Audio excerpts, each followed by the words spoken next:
Patuloy na lumalaban. Ploma ni Ronds Manghata, RCG, April 22, 2024. Hirap talaga ng buhay. Napaka-unfair talaga ng mundo. Minsan, di may iwasan na ikumpara ang sarili sa ibang batch.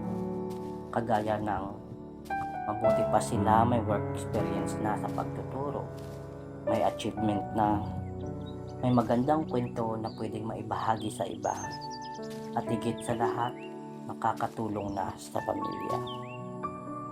Napatanong minsan, ayaw ba umayon ng mundo sa akin? O sadyang nagmamadali lang talaga ako?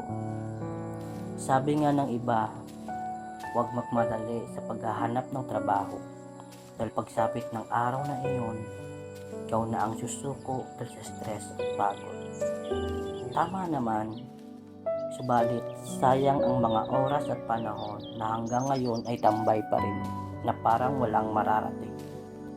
Sayang sapagkat ang oras sa pagiging tambay ay dapat nagagamit na sa pag-asa sa work field at may unti-unti ng investment.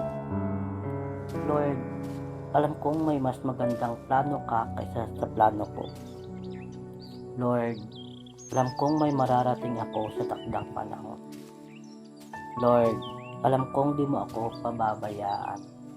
Alam kong ginagabayan mo ako sa lahat na bagay at desisyon sa lahat ng plano. Sa lahat na kagaya ko, pakatatag lang tayo. Laban lang at patuloy sa mga positibong plano. Sapagkat nasa atin ang poong may kapal sa bawat hamon na ating nararanasan.